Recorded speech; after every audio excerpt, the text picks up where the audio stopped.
All right.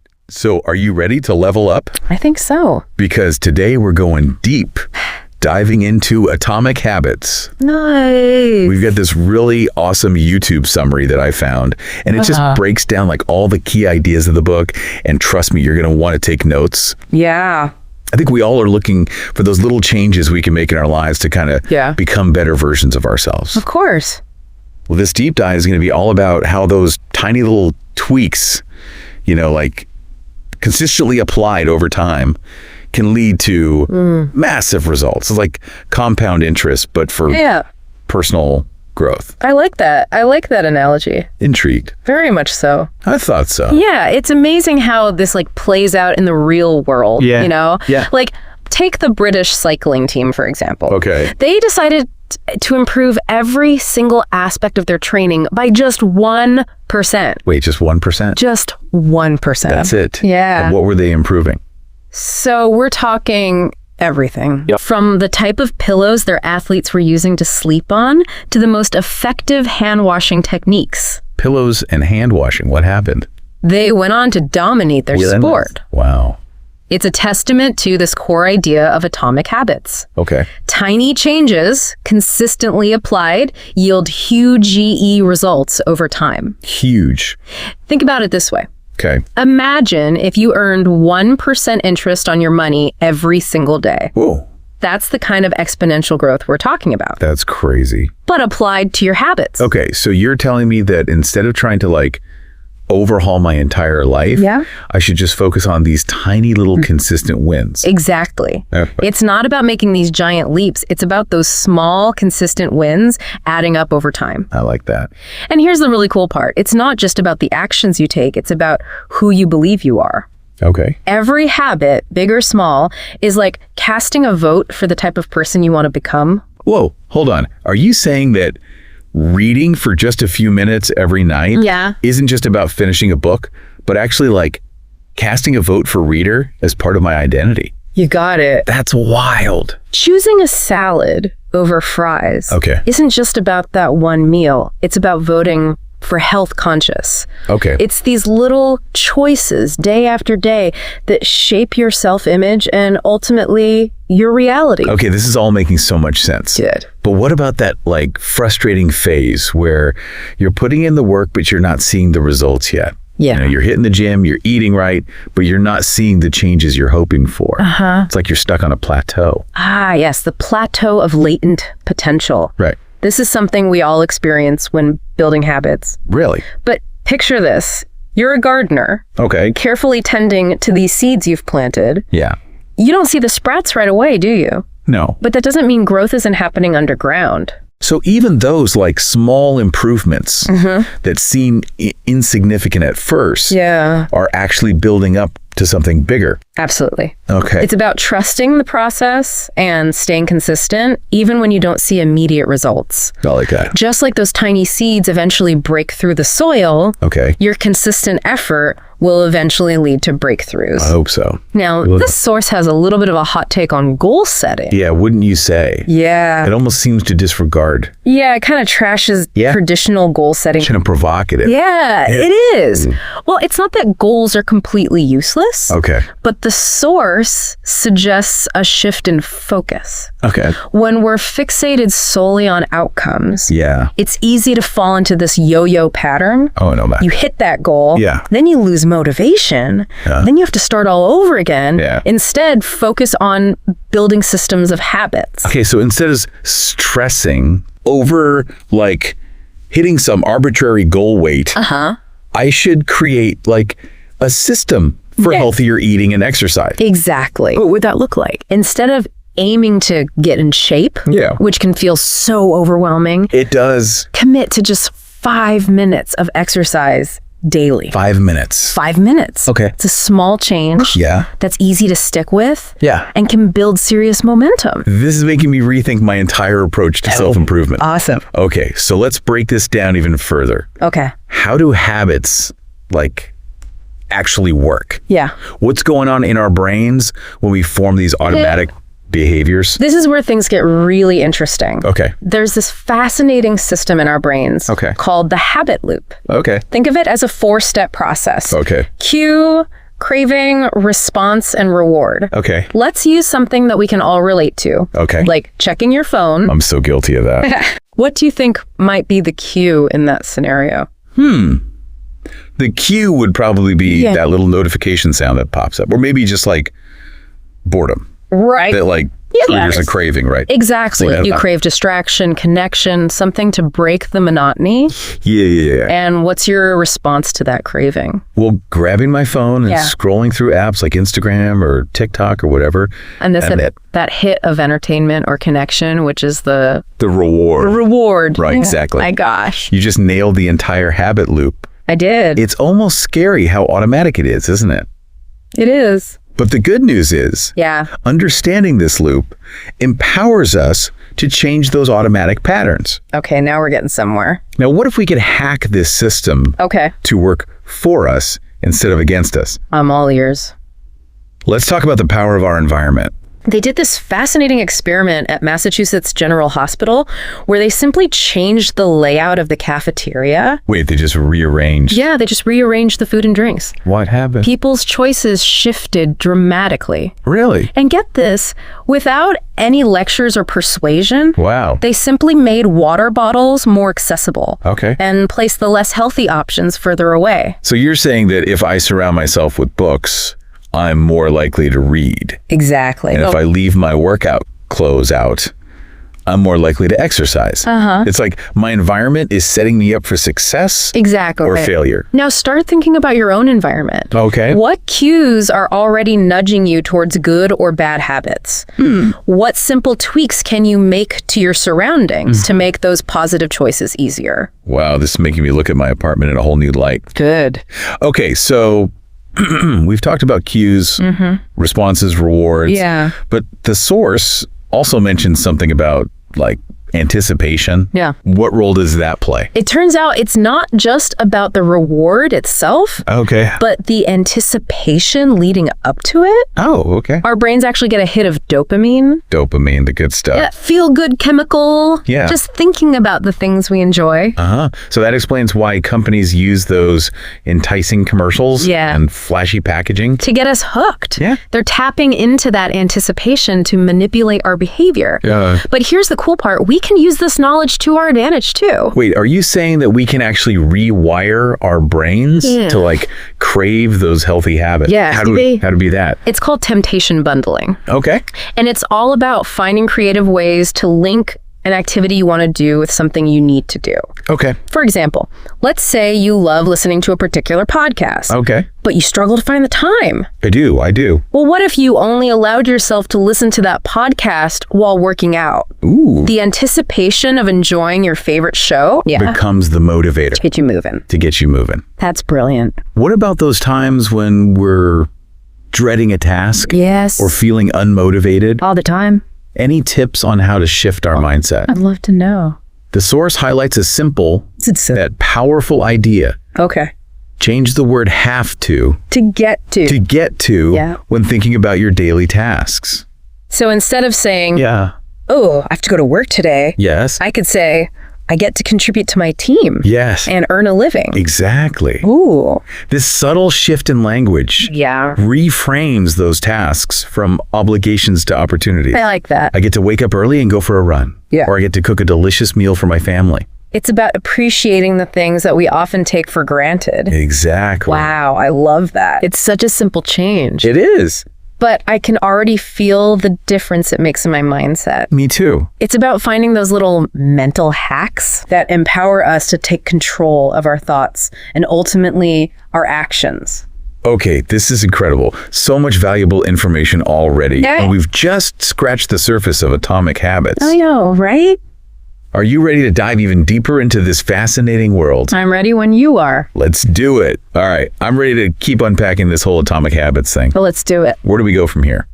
Let's talk about one of the most fascinating aspects of habit formation. Okay. The interplay between anticipation and dopamine. Okay. It's like the secret sauce that makes those habits stick. Okay, I'm intrigued. Tell me more about the secret sauce. Yeah. Well, it turns out that our brains don't just respond to rewards, Okay. but to the anticipation of those rewards.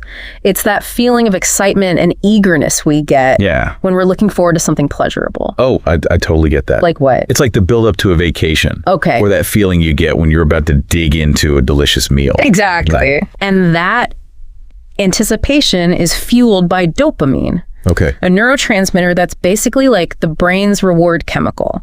When we anticipate something pleasurable, our brains release dopamine. Okay. And it's this dopamine surge that motivates us to repeat those behaviors. So it's not just the reward itself, it's that anticipation leading up to it that really gets us hooked. Precisely. Wow. And guess what? What? Companies have figured this out. Really? They're masters at using this anticipation dopamine connection. That makes sense. To influence our behavior. Yeah, think about all those tempting commercials. Yes. Those social media notifications that keep popping up. Or even that colorful packaging on your favorite junk food. Yes. They're all designed to get that dopamine flowing. Exactly. Ugh, those sneaky marketers. They're playing with our brains, triggering that anticipation to drive our behavior. Yeah. But here's the empowering part. Okay. We can use this knowledge to our advantage, too. Okay. Wait, are you saying we can hack our own reward system? Yeah. How do we do that? Remember that temptation bundling trick we talked about earlier? That's one way to do it. By linking something we want to do with something we need to do, Right. we can use that anticipation of the want to motivate us to do the need. Right. Like only listening to my favorite podcast while I'm on the treadmill. Yes. But are there other ways to tap into this anticipation dopamine connection? Oh, absolutely. Okay. It's all about being mindful of the cues and rewards that are shaping our behavior. Yeah. If we can identify the things that are triggering our less than ideal habits, we can start replacing those cues with ones that promote healthier choices. So it's like we're rewiring our brains to anticipate and crave those good things instead of those not so good things. Exactly. Wow. It's about finding ways to make our healthy habits more rewarding. Yeah. Even if those rewards are small. This is all starting to make so much sense. Yeah. But there's another piece of the puzzle that we haven't talked about yet. Oh. The role of our identity in all of this. Okay. The source emphasizes that it's not just about what we do, but about who we believe we are. That's a key point. Yeah. Our habits are a reflection of our self-image.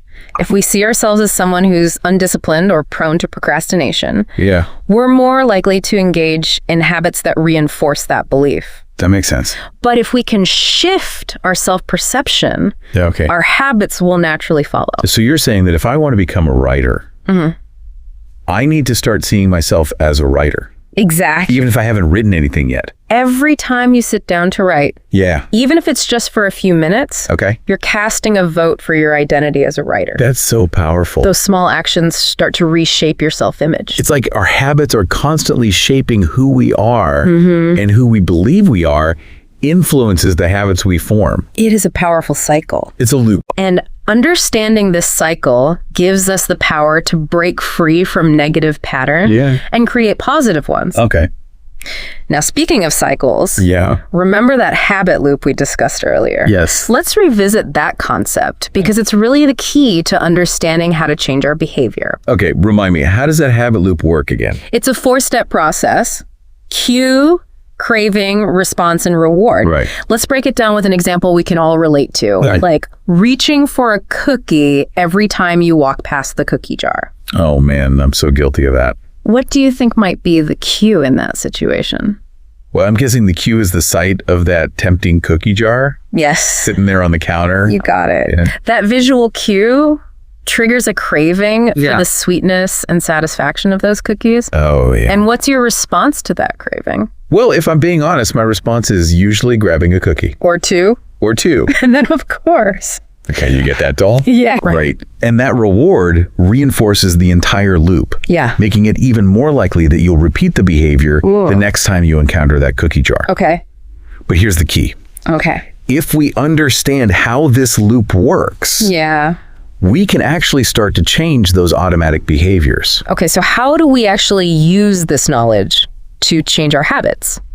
It is simpler than you might think. Really? But it does take conscious effort and a bit of strategy. Okay. It all starts with identifying the cues. Okay. The cravings, the responses, and the rewards associated with those habits you want to change. Okay.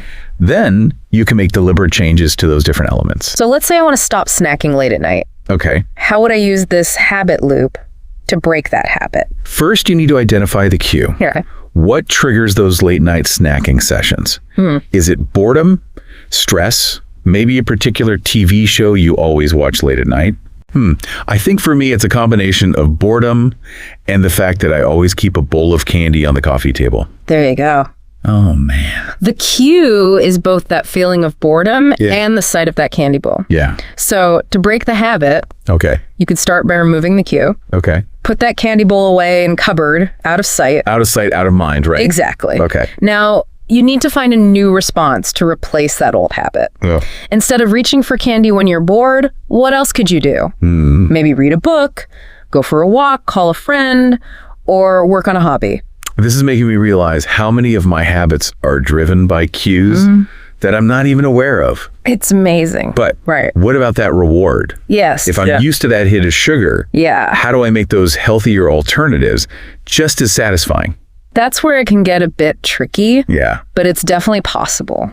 Okay. One strategy is to find new rewards that align with your goals. Instead of rewarding yourself with food, maybe treat yourself to something else you enjoy, like a relaxing bath, an episode of your favorite show, or a new book. Okay, that makes sense. So we're basically retraining our brains to associate those new, healthier behaviors with those positive rewards.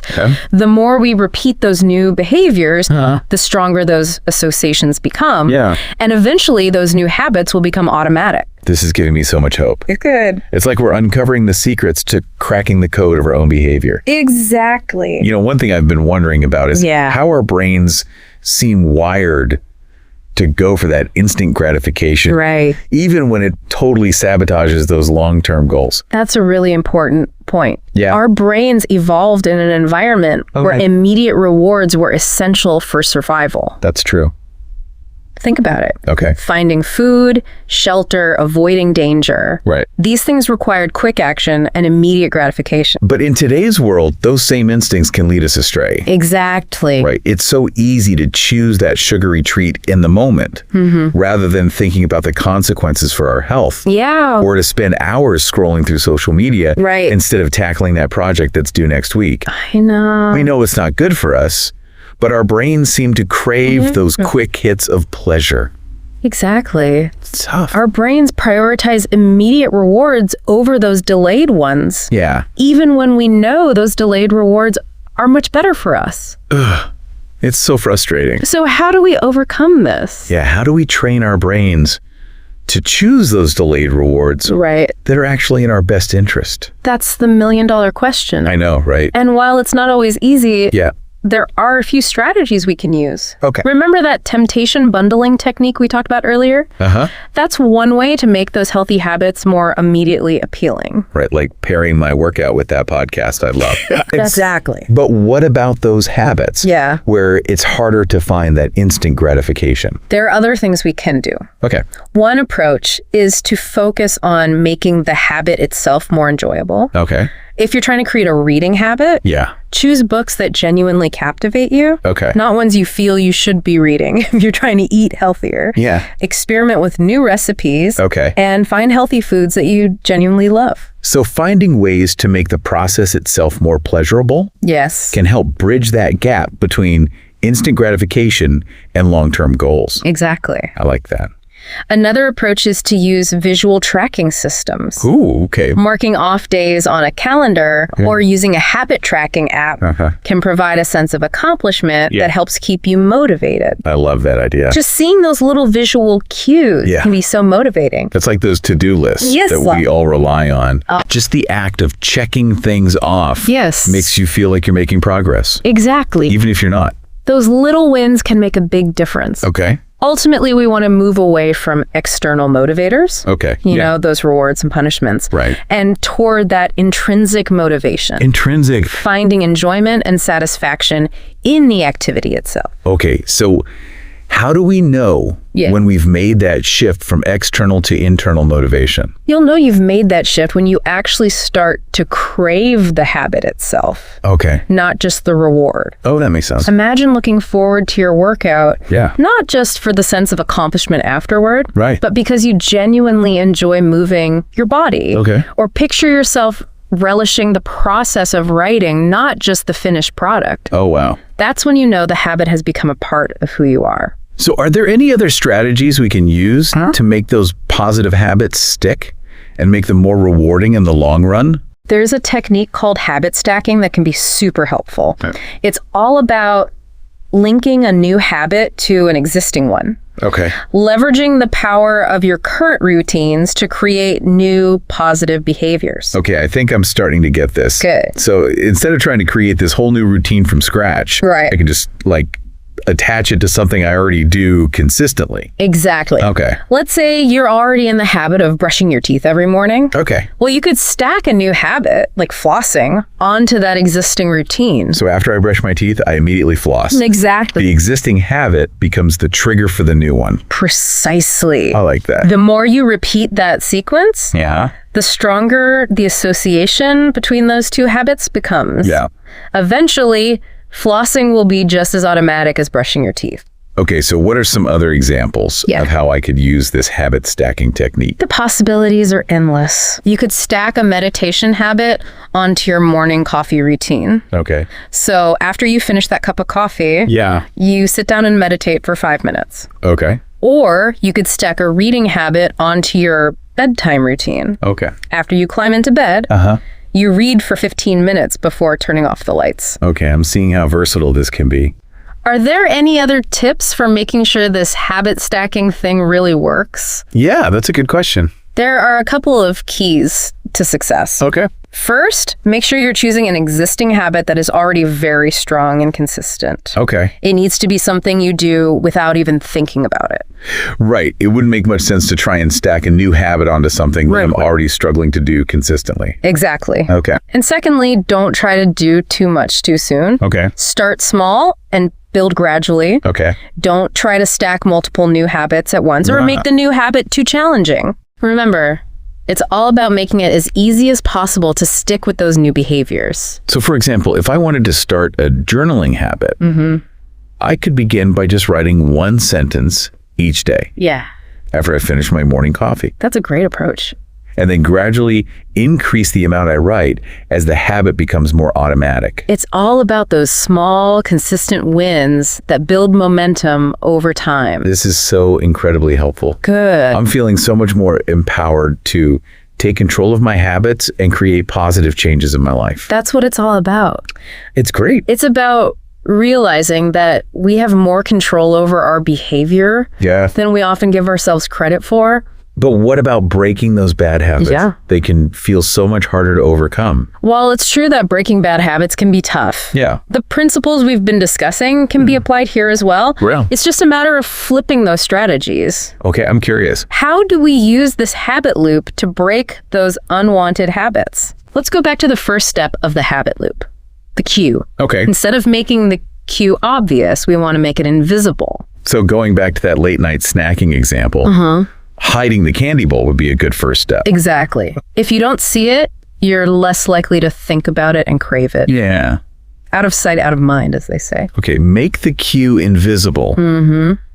What about that craving? Instead of making the craving attractive, we want to make it unattractive. So instead of focusing on how delicious that cookie tastes, I should remind myself of how sluggish I feel after eating too much sugar. Exactly. Shine a light on those negative consequences of the bad habit rather than dwelling on the fleeting pleasure. All right, makes sense.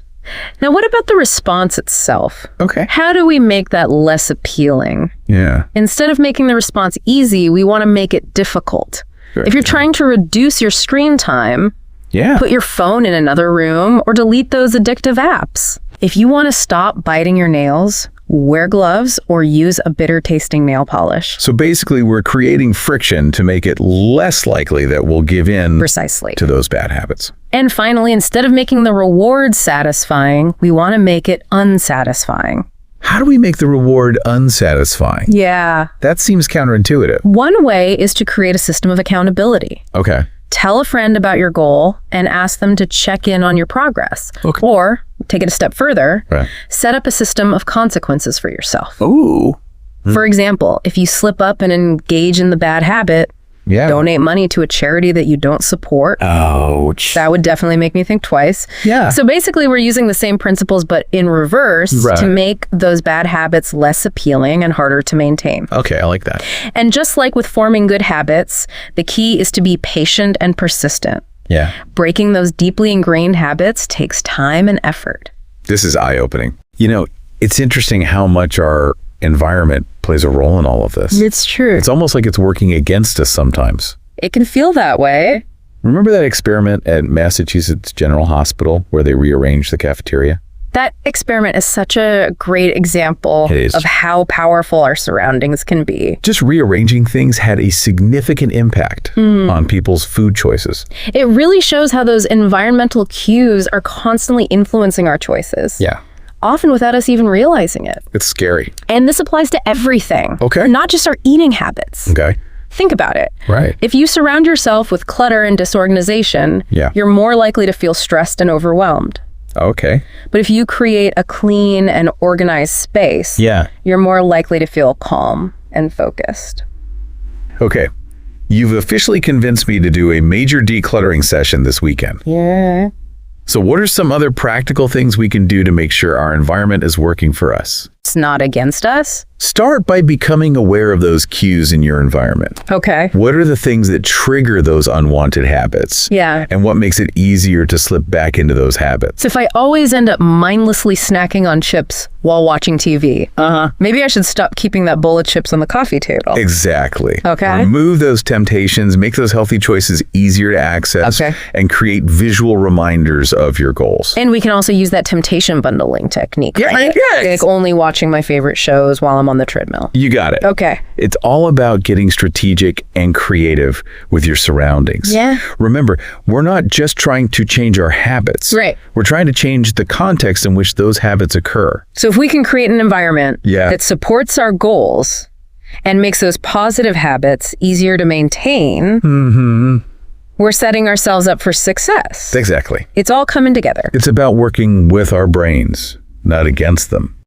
This deep dive into atomic habits has been a game changer. I'm so glad to hear that. It's incredible how much control we actually have over our habits when we understand how they work. Yes. And the factors that shape them. It is empowering, isn't it? It is. It's about recognizing that we are not just victims of our circumstances. Right. We have the power to shape our environment, our routines, and ultimately our destinies. All right, we've talked a lot about how our habits are formed and how we can change them. But I'd love to go back to the idea of those tiny changes. Yeah. Those 1% improvements that can add up over time. That's the heart of atomic habits, right? It's like that principle of compound interest, but applied to our personal growth. Yeah. Small changes to our habits, consistently applied, can lead to massive transformations in our lives. So those 1% improvements we talked about earlier, those seemingly insignificant tweaks, they're actually the building blocks of massive change. Exactly. Imagine this.